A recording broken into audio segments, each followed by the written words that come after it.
Hello, I'm Liam Turner, CIH's digital editor. As part of the 2025 CIH vice presidential elections, I've been speaking with the five hopeful candidates to find out a bit more about their background and their ambitions for the presidency. In this video, I speak with Katrina Henshaw, who has more than 10 years experience in the housing sector, listening to tenant voices, representing tenant voices, scrutinising policies and procedures, and adapting and changing the way housing associations do things so that they better include the tenant perspective. As you'll see from my chat with Katrina, she is keen to draw on her own life experiences to make the changes she wants to see in the sector. Okay, we'll jump straight into the questions then, Katrina. And the first one I have for you is, what does housing mean to you? So housing for me is about families, somewhere you live. It's not necessarily housing for me, it's about homes. That setup could be different families, different dynamics. So it could be grandparents with their children, great grandparents, or two other members of the family that just live together. It's all different dynamics. I want to get away from using the word housing in itself, because I think that it's a place that you should live. It's a place that you should be happy and safe, and the environment where you want to be. Yeah, yeah. And obviously, I'm speaking to you as part of your campaign to become the next vice president of CIH. So what does CIH mean to you? I feel CIH means to me educating, working together with the housing sector and with tenants, and combining the both and making a bridge and a platform that you're able to understand each other, you're able to expand, you learn from each other, you evolve, and you make it a better place. It's also about diversity and inclusion, and meeting the other 20 countries that you do your practice and your syllabuses with as part of the CIH modules as well, involved in that. Yeah, yeah. And moving on then to more specifically your campaign to become the next vice president.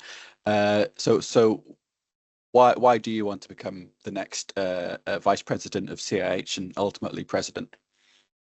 Okay, so I feel that I could use my experience to help other people in society. I've got two boys with additional needs along my path in life in itself, which, there's been obstacles. It's helped me put in things for other tenants and working with our housing association and educating them.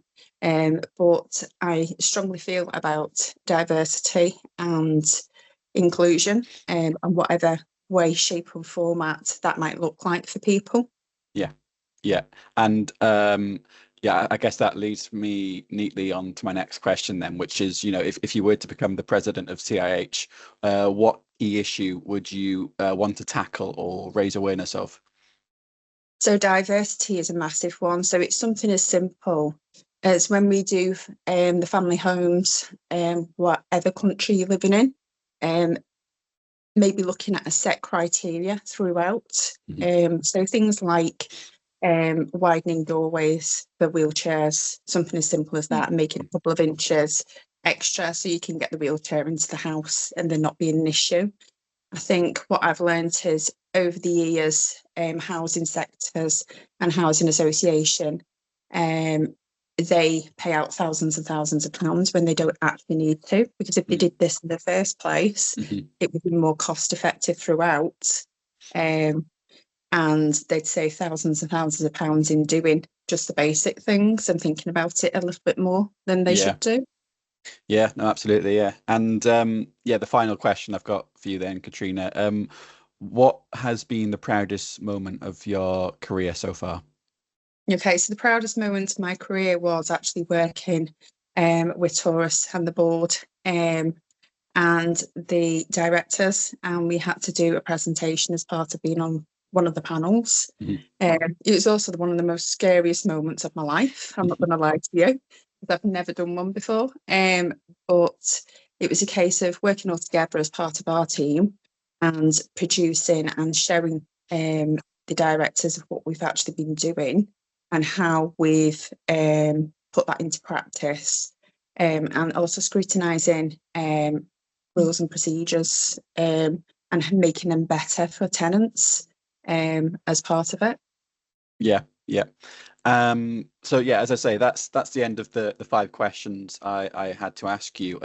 Just before we finish up, do you have any kind of final thoughts you wanted to leave people watching with? I think for me, there's I've had a quick look at the CIH modules and stuff like that. There's still a few areas that possibly could be missing around EDI and the sectors in housing that may potentially fit or fill a gap as such for it, to help both sides. So that would be the tenant side and the housing association side, and obviously the public sector and educating them around diversity. I think that would be something that I would look at putting in with the help of yourselves as well with it, if that's possible. Yeah. Okay. Yeah. Okay. That's great. Thanks, Katrina. Thank you. Thank you.